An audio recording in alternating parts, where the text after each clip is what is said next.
I thought a lot about why people liked Nobody Won.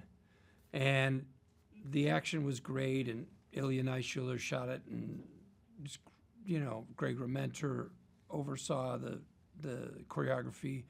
And so that's awesome. But I think that what really connected with people was they related to the tensions of being a dad and being a family man and having a relationship that's long term, and the way it can be difficult. And so it was super important to me to reconnect with that family and make them feel real, make them feel like they love each other, but they struggle with the way life wears you down.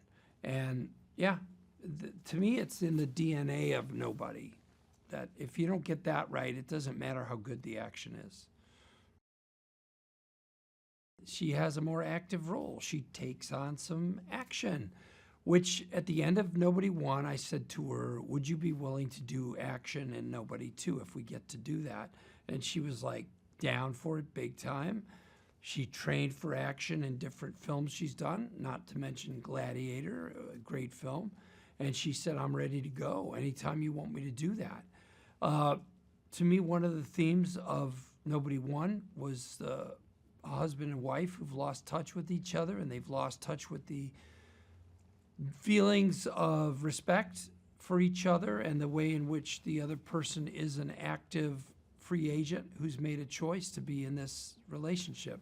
And I wanted in Nobody 2 for the wife to remind Hutch that she too is a person of power and choice and ability, and she does that at the end of the scenes of the film, of the story. John Ortiz is amazing. He's one of our great actors, and he's in this film and wonderful as Wyatt Martin. And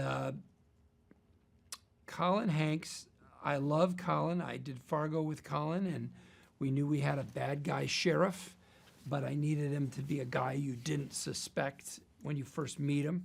And Colin is just a joy to watch play a very, very bad person. And then we have Sharon Stone, who is our quote-unquote big bad. And we needed a big personality and a big presence to play that part. Sharon ate it up. Well, Timo Tchajanto is a fantastic director. He's made numerous films. The Night Comes for Us, one of them you can watch on streaming pretty easily. He does horror films and action films that are visually, involving and surprising and impressive. And I wanted this film to blow up bigger than Nobody Won. So I wanted those big visuals and those big sequences. And he was the man. The thing that I'm most excited about is, while it's true that Timo is expert in and brings the darkness and the bloodiness that he loves, that action film fans love, he also was up for the fun and the comedy of, say, the duck boat fight, which is more like a Jackie Chan film fight, and isn't really in line with what Timo has done in the past. So he opened up his vision to include ours, and he also brought his vision to another level with Nobody 2. Nobody Won is a film that is almost a personal film to me.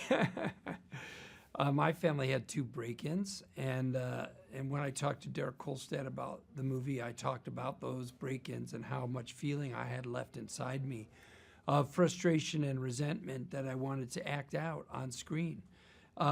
Nobody 2, we go to in my mind, it's the Dells. Of course, it's called Plummerville, but when I was a kid, I went on 2 vacations, one to the Illinois State Fair and one to the Wisconsin Dells. Sadly, the Wisconsin Dells is too damn nice and impressive for what we were looking for in Nobody 2. But it is reflective of, a family vacation where very often it's a little less relaxing than you wish it was.